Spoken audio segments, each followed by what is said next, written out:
Halo, assalamualaikum warahmatullahi wabarakatuh. Kembali lagi di podcast on TV bersama saya Kaneda Iqbal yang akan bersama pemirsa di rumah selama 30 menit ke depan. Kali ini pemirsa kita akan membahas tentang seputar bahasan materi yang luar biasa sekali ya, tentang wisata. Nah, kali ini saya nggak sendirian dengan seorang narasumber yang luar biasa sekali. Beliau ini seorang owner dari salah satu wisata yang ada di Kota Semarang. Langsung saja kita sapa bersama dengan Pak Bambang. Halo, apa kabar Pak Bambang? Halo Mas Kaneda, alhamdulillah, Alhamdulillah ini baik. sehat. Assalamualaikum warahmatullahi wabarakatuh. Semoga semuanya gitu. Tidak di Kota Semarang, Mas, di Kabupaten Semarang. Oh ya, di Kabupaten ya. Kebetulan Kabupaten Semarang, ya. Tadi saya juga lihat ini beliau ini seorang owner dari Watu Gajah Park. Betul, Mas, Watu betul. Gajah Park. Bagi pemirsa di rumah yang ada di daerah Kabupaten Semarang atau sekitarnya, boleh ya main-main ke Watu Gajah Park ya Pak?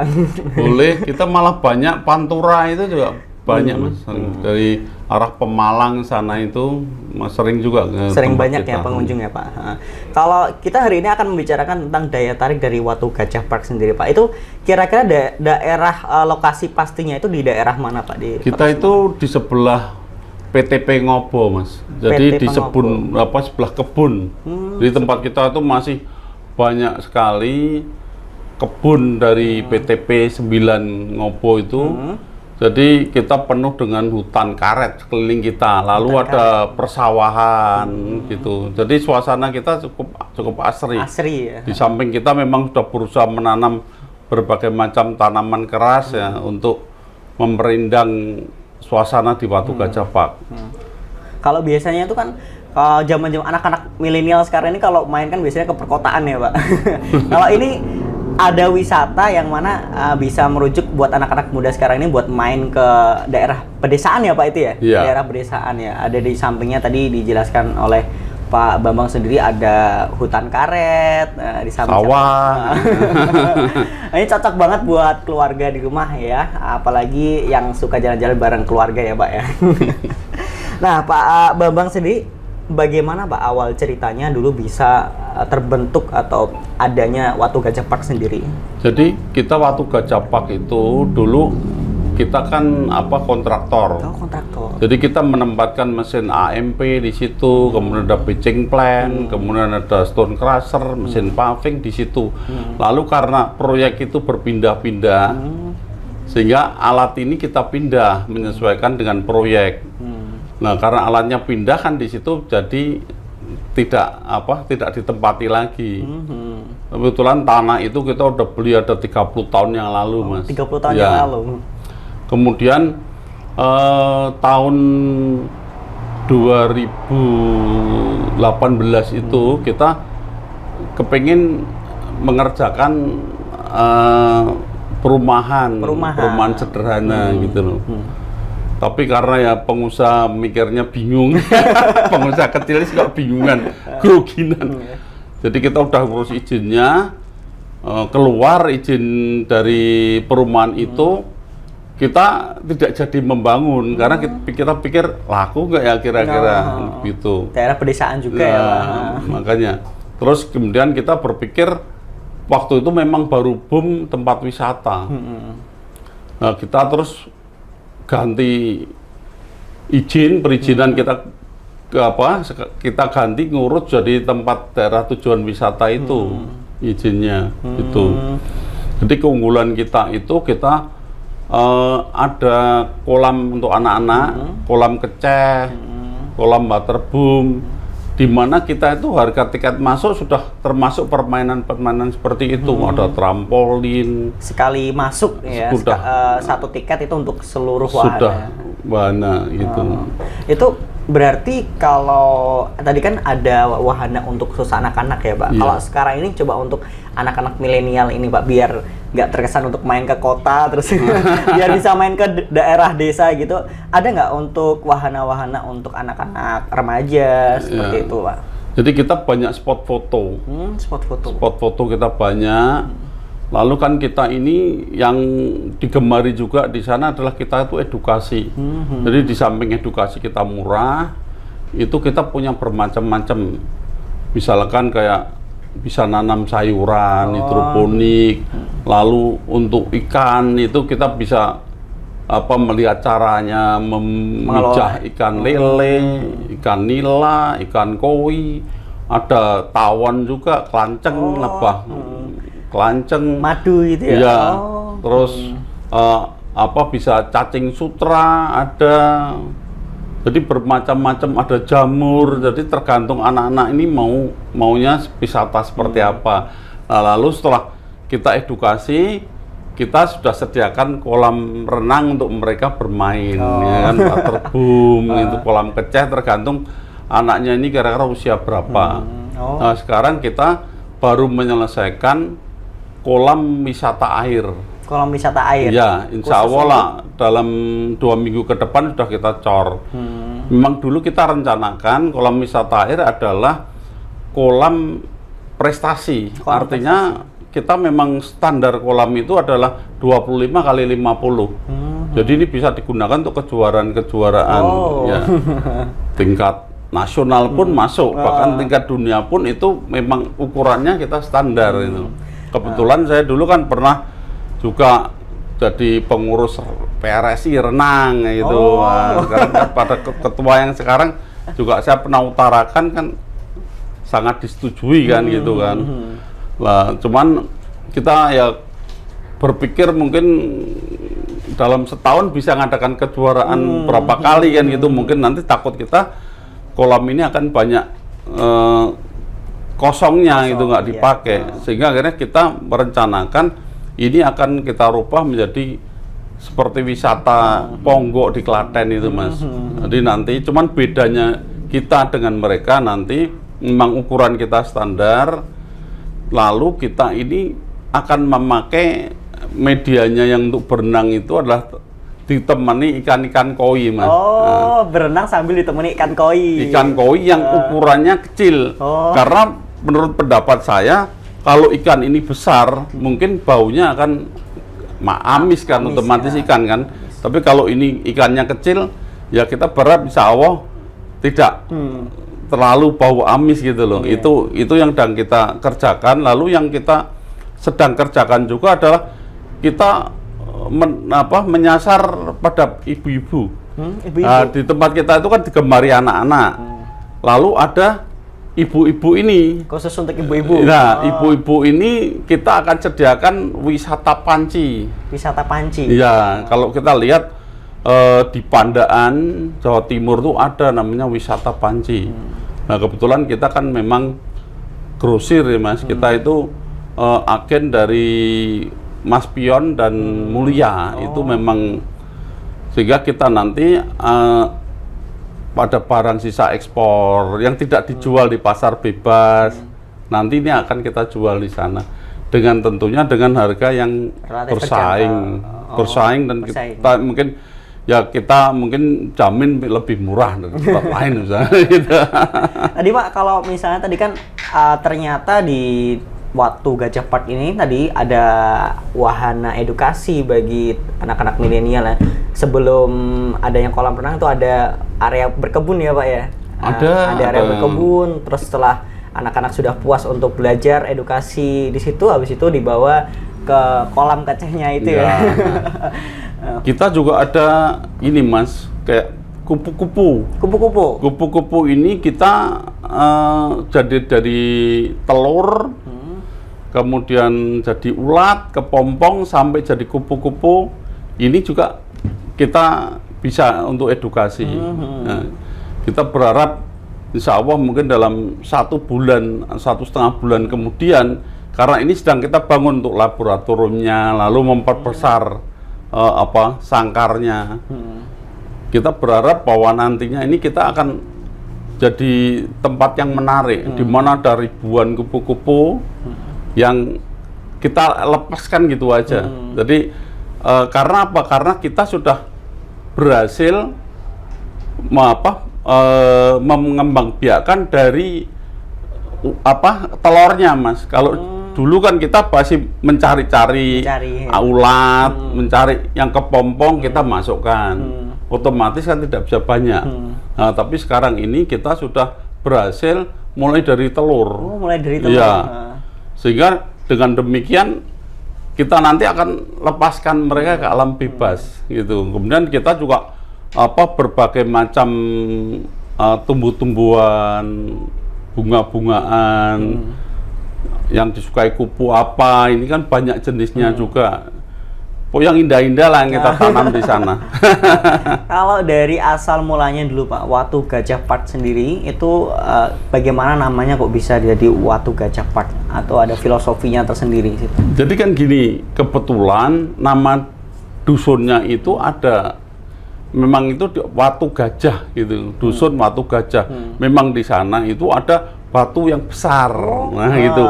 Mungkin ibaratnya batunya sebesar gajah itu orangnya kan gitu karena besarnya. Nah itu kita ambil nama dusun itu. Oh, dari situ ya? Iya. Lalu kita belikan batu besar sekali, gajah bentuknya gitu. Itu diukir Pak? Dia di ini dari fiber Mas. Oh, tapi ukurannya besar sekali. Jadi mungkin tingginya bisa 5 meter berapa dua gini. Untuk gerbang dulu kita itu melewati gerbang desa. Sekarang kita diberi lahan khusus ya, PTP ya kan, kita kontrak untuk bagi hasil.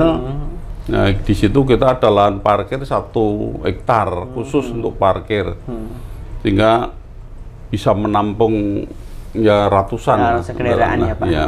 Kalau dari tahun berdirinya Pak, dulu dari Watu Gajah Park sendiri dari kapan? Kita itu mulai dari tahun 2018. 2018? Iya, 2018 bahkan kita itu gratis. Gratis awal mulanya?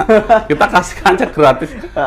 Awal mulanya kan begini, kita kebetulan saya kontraktor, kita ada membuat itu yang di depan Polrestabes itu ada Taman Kasmaran. Nah itu kita ngerjakan di situ, kebetulan ada tanaman-tanaman bunganya. Nah, namanya juga tender proyek, harganya kita juga udah bersaing. Ukurannya misalkan 1 meter. Kalau ini uang dari proyek ini kita pakai untuk belanja aja tidak cukup. Akhirnya saya yang kecil-kecil gitu ya. Ini kita tanam sampai 5 bulan. Lah kita tanam ternyata tukang tamannya itu bagus. Jadi ini yang besar kita tanam, ternyata ini sudah keluar lagi anaknya lah. Anaknya ini yang kita tanam di Watu Gajah. Watu Gajah itu ya Pak? Ya, lalu di proyek kadang-kadang kan ada besi sisa segala macam. Kita pikir mau diapain ya? Kalau ini nggak kita manfaatkan, pasti juga hilang, habis nggak karuan. Akhirnya kita bentuk, misalkan pakai kita lengkungkan jadi bentuk love seperti itu ya awalnya seperti itu. Makanya kita terhadap pengunjung itu kita gratis gitu, kita nggak berbayar gitu. Tapi juga ada yang orang-orang nggak suka gitu kan. Ada juga kendalanya Pak? Kendalanya ada, perizinan kita juga lama, di situ nggak keluar-keluar. Kita dilaporin kemana-mana juga. Gara-gara ada pembangunan itu Pak? Iya, dari pembangunan itu karena ya adalah misalkan kan kebijakan pemerintah pembangunan sudah langsung ke pelayanan 1 pintu lah, adalah yang kenapa tidak melewati mereka dan sebagainya. Padahal ya memang aturan pemerintah tidak bisa seperti itu kan, begitu. Jadi kita jalan aja. Lah kenapa kita dilaporkan? Wong saya nggak bangun bangunan apa-apa, saya nggak bangun fisik loh ini. Saya nanam bunga. Justru malah kan malah bagus kok. Kenapa dilaporkan ya Pak? Ya enggak ada masalah bagi kita. Jadi kita jalankan terus sampai kira-kira bulan Oktober apa mungkin perizinan kita alhamdulillah sudah keluar semua gitu. Kalau dari respon masyarakat di daerah sekitar situ Pak, apakah banyak yang mendukung atau banyak yang mendukung? Kan kita sendiri kan sudah biasa berorganisasi ya. Jadi kan udah biasa bergaul dan kebutuhan masyarakat itu butuh apa sih? Ada anak remaja biasa, kita dibantu lapangan voli misalnya kan butuh apanya. Lalu misalkan ada kemarin terakhir itu ada kayak seperti sekolah Al-Quran gitu di situ. Wah, butuh paving, ya kita beri biasa lah gitu lah. Desa mohon apa, butuh apa, batu belah, butuh pasir, butuh ini ya kita support. Apa kan makam juga yang di luar dusun ini pun juga minta dibangunkan, diperbaiki pun ya kita juga saling ini ya Pak, saling support ya, antara dari usaha wisata dan juga dari warga sekitar ya Pak. Iya, karena ya patokan kita tidak mungkin bisa hidup tanpa lingkungan kan. Lingkungan kan lebih penting. Kalau kita mau hidup sendiri, artinya kita hidup di hutan ya. Itu kalau dari tiket masuk Pak, dari weekend ataupun weekdays itu berapaan Pak? Kalau weekday kita 20.000. 20.000. Lalu kalau weekend kita 25.000. Murah sekali karena tadi itu fasilitas-fasilitas itu.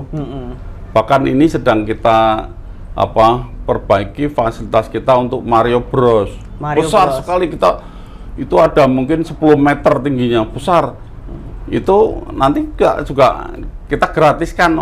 Jadi kita kita gratis aja, nggak perlu pengunjung itu bayar. Dan satu yang kelebihan kita, bahwa kita itu makanan murah. Jadi nggak ada istilah misalkan di tempat wisata biasanya ngepro getok apa nggak ada. Kita itu kayak warung juga. Dan awal-awal itu banyak pengunjung itu yang istilahnya bontot. Jadi dia bawa makanan dari luar. Bawa nasi, bawa apa. Ya kita tidak ada masalah, kita tidak pernah meriksa mereka bawa apa. Bahkan kita perintahkan ada yang pengunjung yang datang membawa barang berat, ya kita bantu bawakan. Kadang ada yang bawa tikar sendiri, padahal kita juga nyewakan tikar sampean. Mau duduk di mana silakan kita anter. Jadi kita tidak ada masalah. Dulu kita juga diprotes sama koki kita, loh Pak Bambang kalau caranya gitu ya makanan ini nggak laku. Saya bilang makanan nggak laku itu bukan karena dia bawa makanan dari luar. Satu, mungkin masamu nggak enak. Ya kan? Dua, mungkin hargamu dianggap mahal. Makanya kita transparan, buka. Kamu tuh berapa? Misalkan kamu ayam goreng berapa? Kalau orang lain beli di tempat lain, sudah pasti sampai ke sini sudah dingin. Ya kan? Udah rasanya nggak enak. Lah dia bawa itu pakai dus itu berapa harganya? Lah kalau kamu paling mahal sama dengan mereka, masakanmu juga enak, kenapa mereka tidak beli di tempatmu? Saya bilang gitu. Nah, akhirnya alhamdulillah itu bisa akhirnya juga lumayan lah, bisa laku lah untuk warungnya itu. Jadi kita kan di samping Watu Gajah Park ini kita punya namanya Waga Cafe. Waga itu singkatan Watu Gajah. Nah, itu kan. Makanya nama CV-nya tapi lain, PT-nya lain. Kalau yang di Waga Cafe itu CV Waga gitu. Ini kita sedang proses pengajuan paten juga. Misalnya kita insya Allah ke depan bisa franchise. Kita ada untuk waganya, Pak ya. Kita udah ada tiga cabang. Ya perintisan usaha berat, nggak mudah memang. Kalau dari apakah di Watu Gajah sendiri ada khusus untuk mungkin UMKM yang boleh untuk berjualan di situ atau harus melalui mitra seperti apa Pak? Jadi kita ini baru kita karena tadinya kita memang nggak ada ya. Ini sekarang kita sedang merintis untuk pusat oleh-oleh. Pusat oleh-oleh. Ya. Ya, ini nanti memang ada UMKM yang berminat bisa masuk ke situ. Memang kalau tadinya kan kita tidak berpikir seperti itu. Tapi nanti insya Allah mungkin 1 bulan kemudian ini sudah akan jadi. Kan target kita sebelum puasa ini wisata oleh-oleh ini, lalu wisata panci dan kolam wisata airnya ini insya Allah jadi di samping tadi taman kupu-kupu ini tadi. Kita berharap lah insya Allah nanti kalau taman kupu-kupu ini jadi, kita akan menyaksikan bagaimana indahnya Watu Gajah Park. Sementara ini yang sedang kita rintis dan sampai sekarang sudah 4 tahun belum berhasil, ini adalah kunang-kunang. Kunang-kunang? Ya, kunang-kunang ini kan kalau zaman dulu saya kecil, luar biasa sekali banyaknya sekarang ini sudah rasanya hampir punah. Dan kita berapa kali mencari kunang-kunang kita masukkan untuk kita pelihara, tapi ternyata tidak bisa habis lah. Ini makanya teman-teman ini kita mau studi banding ke Bali itu kayaknya ada yang bisa. Itu yang akan kita kejar juga itu. Kalau mau ada kunang-kunang berarti akan dibuka sampai malam Pak, berarti Pak, atau seperti apa ya? Insya Allah kita akan buka sampai malam, tapi ini kita akan buka sampai malam. Gini kebetulan ada calon investor mengajak kerjasama untuk lighting. Nah, ini nanti Sawo tanggal 28 datang. Nah, tapi kita juga udah mengatakan kalau ini mau dipasang lighting untuk berbagai macam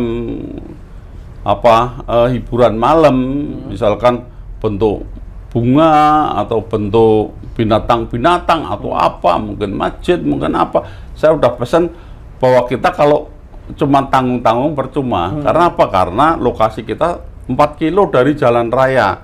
Kalau dari jalan tol kita itu bisa motong itu 8 kilo.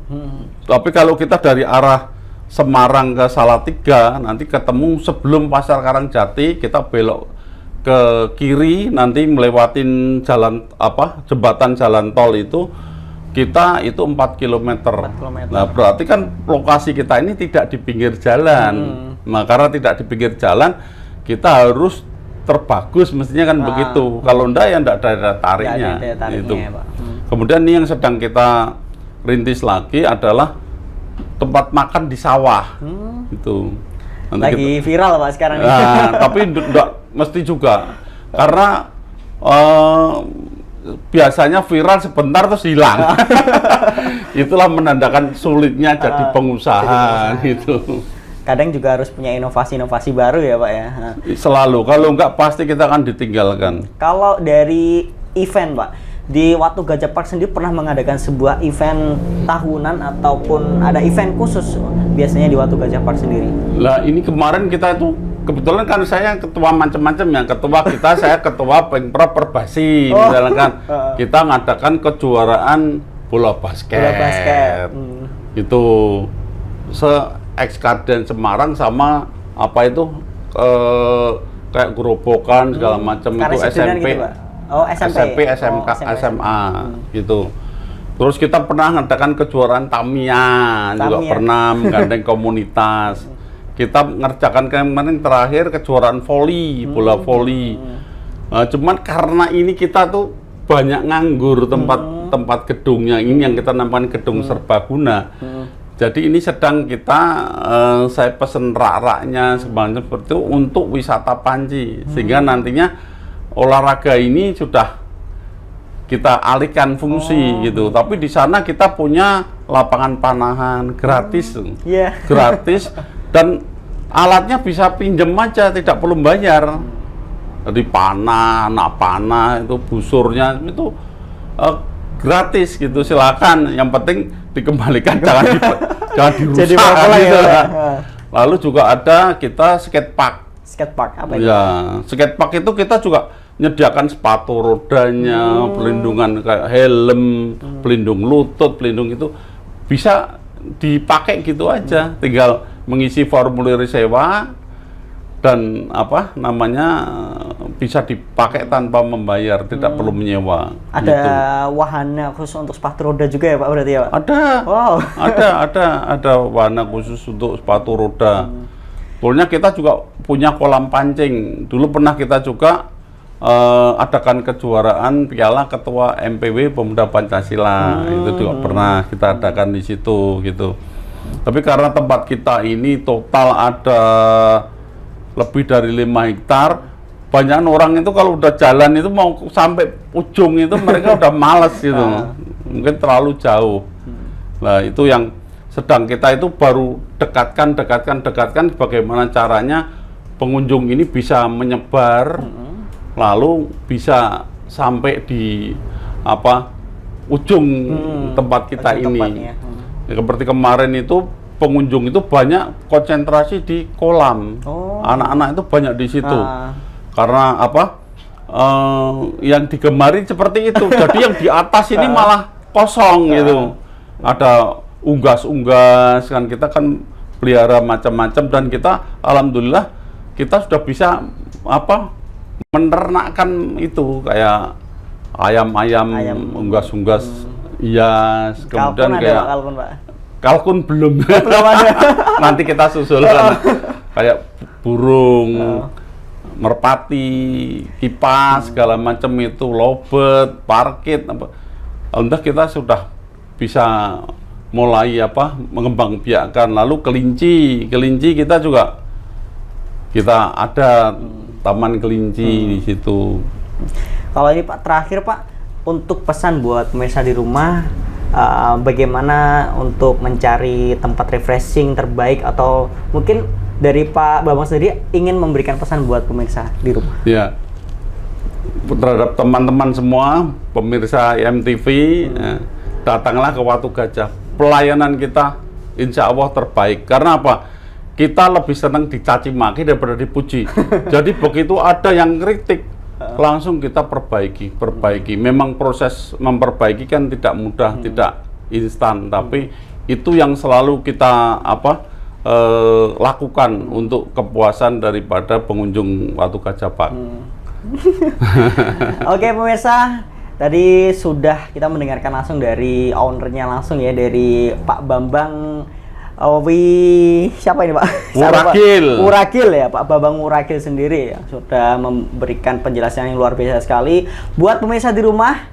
Terkhusus untuk yang suka berlibur bersama keluarga, Watu Gajah sangat cocok sekali buat pemirsa di rumah ya. Ada apa Pak tadi? Ada area perkebunan, area sawahan, terus juga ada area-area khusus untuk anak-anak milenial. Pokoknya lengkap semua ya Pak. Oke, langsung saja datang ke Watu Gajah Park. Nanti akan ada wahana-wahana yang menunggu pemirsa di rumah. Saya akan Iqbal Hanafi, mohon maaf undur diri, dan wassalamualaikum warahmatullahi wabarakatuh. Waalaikumsalam warahmatullahi wabarakatuh.